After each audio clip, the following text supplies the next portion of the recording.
Mulai ya, satu, dua, tiga. Assalamualaikum warahmatullahi wabarakatuh. Good evening. Waalaikumsalam warahmatullahi wabarakatuh. So we will do our presentation about assessing learner achievement and lesson planning. First of all, let us introduce ourselves first. We are from group 3. My name is Abdillah Hanif and my student number is 97. And my friend, My name is Ahmad Asrar Wasadi. My student number is 94. ulang My name is Salsa Sabda Najwa. My study ulang dong.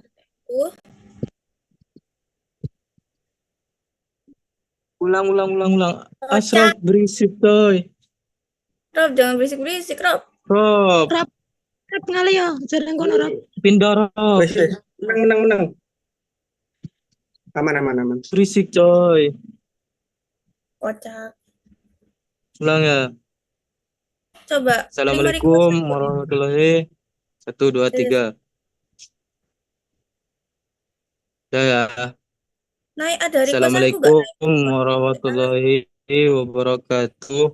Good morning everyone.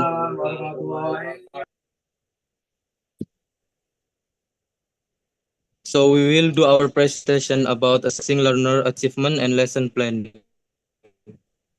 First of all, let's introduce ourselves first. We are from group 3. My name is Abdillah Hanif and my student number is 97. Friends. My name is Ahmad Asrar Wasadi. My student number is 94. My name is Salsa Sabda Najwa. My study number is 102. My name is Siti Ulfa Mahfudatin. My student number is 106.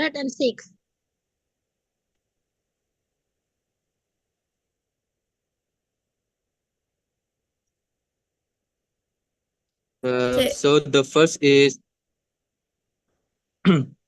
key concept focusing on assessing learner achievement and effective lesson planning.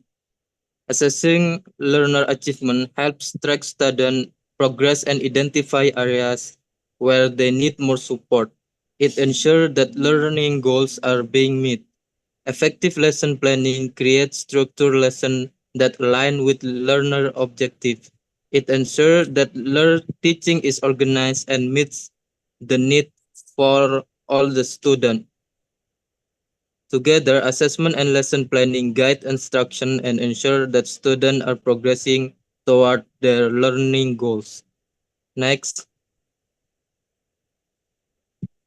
The next is learner achievement. This refers to the knowledge, skills, and attitude that students acquire throughout their learning process.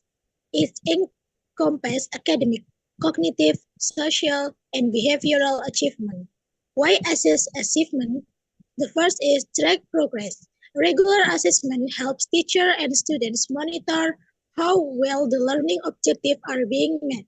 It gives insight into areas where students are excelling or need improvement. Second, identify gaps. Teachers can spot knowledge or skill gaps early and adapt lessons or provide additional support to address this. Next, guide decision. Assessment data informs educators on how to modify their teaching approach or curriculum based on the strength and weakness of the students.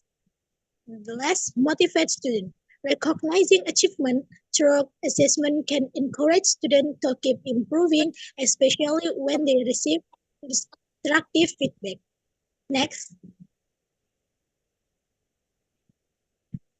The next is types of assessment. There are 4 types: formative, summative, diagnostic, and self and peer. The first is formative assessment.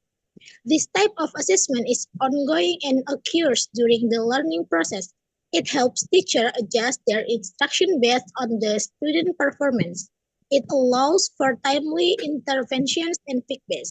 Example, quizzes, class discussion, exit tickets, and homework assignment. The benefit is provides immediate feedback, foster active learning, and encourage students to take responsibility for their progress. Second is summative assessment. Conducted at the end of the lesson, unit, term, or course to evaluate the total understanding and material of content. These are usually high-stakes assessments that determine grades or qualification. Example, final exam, end of term project, standardized test, and presentation.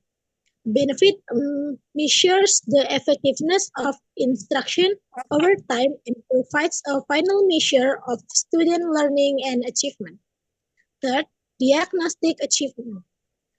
This is a pre-assessment used before instruction begins. It helps teachers understand student prior knowledge, skill, and potential misconception. It enables instructors to tailor their teaching strategies to meet student needs from the start. Example, pre-tests, surveys, or diagnostic quizzes. The benefit offers insight into student readiness for new content, identify learning gaps, and helps in differentiating instruction for diverse learning level. And the last is self and peer assessment. This involves students evaluating their own work or that of their peers. It helps students reflect on their understand assessment criteria and develop critical thinking. Example, peer reviews, self-reflection journals, group assessment, and rubric for self-assessment. The benefit promotes self-awareness, critical analysis, and collaborative learning. Students learn to give and receive constructive feedback, fostering a deeper understanding of the subject. The summary of the impact using a combination of these assessments ensure a comprehensive evaluation of learner achievement. Formative assessment help with real-time adjustment. Summative assessment provide a final evaluation of learning. Diagnostic assessment offer insight before instruction begins, and self or peer assessment build metacognitive and collaborative skills in students. Next. The next is lesson plan. Lesson plan is a crucial process in education that helps teachers prepare effectively for their classes. Here are the breakdown of the key points. First, purpose of lesson planning. It's about creating a roadmap for teaching by outlining specific strategies and resources. The next is the goal is to meet defined learning objectives, what you want students to know or be able to do by the end of the class. Good lesson planning provides structure for the teaching process. Good lesson planning provides structure to the teaching process. It ensures that lessons align with educational standards set by school district. It allows teachers to adapt their teaching method to meet various student needs. Component of lesson plan. Next. Component of lesson plan. First, learning objective. Clear specific goal for what students should achieve by the end of the lesson. Example, student will be able to solve basic algebraic equation. Second, materials and resources. List of all items needed to conduct the lesson effectively. Third, this could include textbooks, worksheet, technology, or any other teaching aids. The next is instructional procedures. Step-by-step outline of how the lesson will be taught. This often includes an introduction, main activities, and a conclusion. The next, assessment strategies. Methods to check if students have met the learning objective could include quizzes, observation, homework, or class discussion. The last one is differentiation. Plans for adapting the lesson to meet diverse student needs. This might involve providing extra support for a struggling student or additional challenging for advanced learners. Next. And next is the connection between lesson planning and assessment. First is alignment with align assessment with objective. Assessment like tests or quizzes should match the goals set in the lesson plan. This means they should measure what students are supposed to learn. If the assessment don't match the lesson objectives, it's hard to know if students really understand what they were taught. For example, if the lesson is about problem solving, the assessment should ask students to solve problem, not just remember fact. Second is monitor with formative assessment. Teachers should use informal assessment like quick quizzes or questions during lesson to see if students understand the material as they go along. This allows teachers to find out right away if students are having trouble with a topic. If many students don't understand something, the teacher can pause and explain it again before moving on. This way, everyone has a chance to learn. Third is reflects on result to adapt future plans. After assessment, teachers think about how well the students did. They look at the results to see what worked and what didn't their teaching. By reflecting on the assessment result, teachers can change their lesson plans and teaching methods for next time. If students did poorly, the teacher might need to explain things differently or provide more practice. This helps ensure students have a better chance to learn. Best practices. Uh, Set clear objectives. What it means. Be very specific about what you want student to learn. Why it's important. Knowing the goal helps you plan lessons that directly address it. Use a variety of assessment. What it means.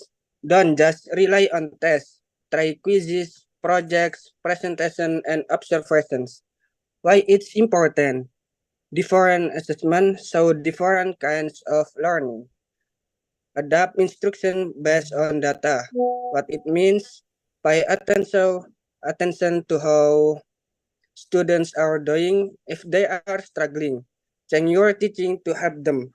Why it's important. This help you tailor your lessons to each student's needs. Continuously reflect and improve. What it means, think about how your teaching is going and look for ways to make it better. Why it's important, this helps you become a more effective teacher over time. Next slide.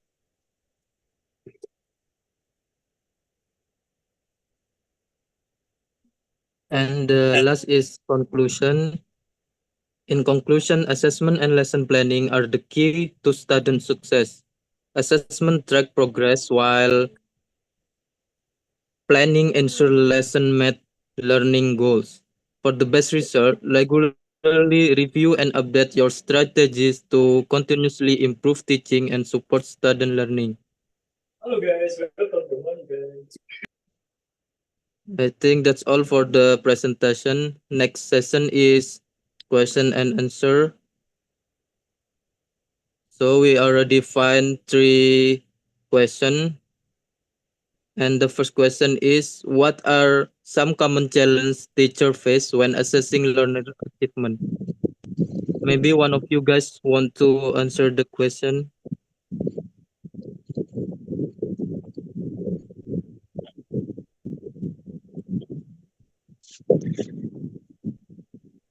Okay, I will answer the first question.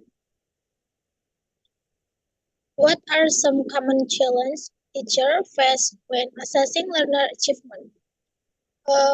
Teachers often face challenges like time constraints, managing diverse student needs, and ensuring assessment are fair and unbiased, and selecting appropriate methods that accurately reflect student progress.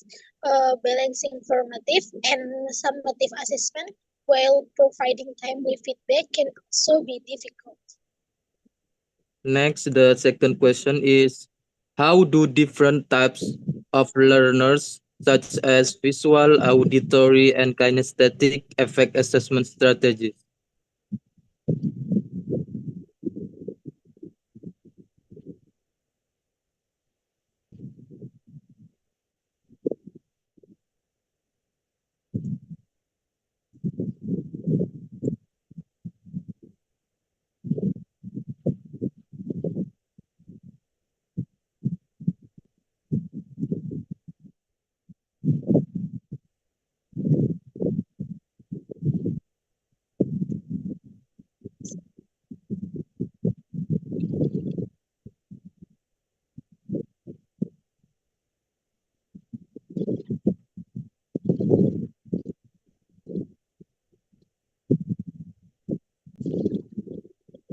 And next is the last question is, what are some advice technique for aligning assessment with learning objective? So I will answer the question. So the first answer the question. So the answer is, technique include backward design where assessment are planned based on the desired learning outcomes. Rubric can be used to clarify expectation, and performance-based assessment can directly measure the skill outlined in objective. Teacher may also use continuous formative assessment to ensure alignment. And that's all for our presentation today. Sorry if there are any wrong words, and hopefully we can learn from the material. That's all for us. Thank you, and wassalamualaikum warahmatullahi wabarakatuh.